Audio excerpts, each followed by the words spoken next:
Hi అందరికీ welcome to our channel. ఈరోజు Sunday స్పెషల్గా మా ఇంట్లో అయితే మటన్ షోర్వా చేస్తున్నాండి. మటన్ వచ్చేసి 300 గ్రామ్స్ తీసుకున్నాను. టమాటా 2, ఆనియన్స్, కరివేపాకు, ఇప్పుడు బాండి పెట్టి అందులో సాజీరా, అన్ని మసాలాలు, జీడిపప్పు, కొబ్బరి ఇవన్నీ చక్కగా మంచిగా రెడ్డిష్ కలర్ వచ్చేటట్టు వేయించుకోండి. ధనియాలు. సో ఇది ఈ షోర్వా అని చెప్పాను కదండి, దానికోసం ఆ గ్రేవీ కోసం ఈ మసాలా ప్రిపేర్ చేస్తాం. దీన్ని మిక్సీ పట్టుకోవాలి. ఇప్పుడు నెక్స్ట్ కుక్కర్ పెట్టి అందులో 4 స్పూన్ ఆయిల్ వేసాను. జీలకర్ర, లవంగాలు, దాల్చిన చెక్క, ఆనియన్స్ వేసి చక్కగా కలిపాను. కరివేపాకు ఇది మంచిగా బ్రౌనిష్ వచ్చిన తర్వాత అందులో చిటికెడు పసుపు, మనము మటన్ చక్కగా కలుపుకొని పెట్టుకున్నాను. సో లాస్ట్ సండే చికెన్ చేశాను కదా, ఈ సండే మా వారి కోసము మటన్ చేశాను. సో చూడండి వాటర్ వచ్చింది పైకి మొత్తము. ఇప్పుడు 2 టమాటాస్ తీసుకున్నాను, అది కూడా వేసి చక్కగా కలుపుకున్నాను. 2 స్పూన్స్ కారం, 1.5 స్పూన్ సాల్ట్ వేసి చక్కగా కలుపుకున్నాను.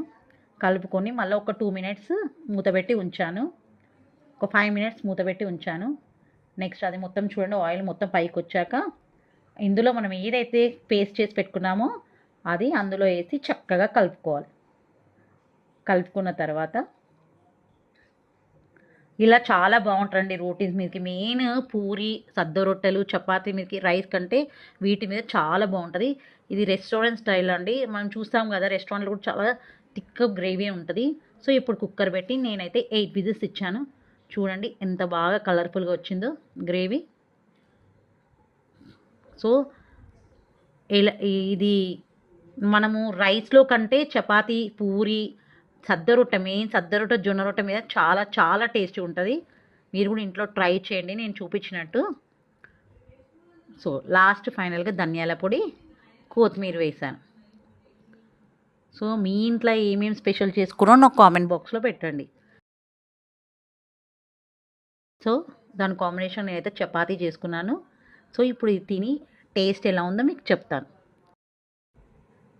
సో ముక్క కూడా చాలా బాగా ఉడికిందండి. గ్రేవీ కూడా చూడండి ఎంత కలర్ఫుల్గా వచ్చిందో. సో సూపర్ అంటే సూపర్ టేస్ట్ అయింది.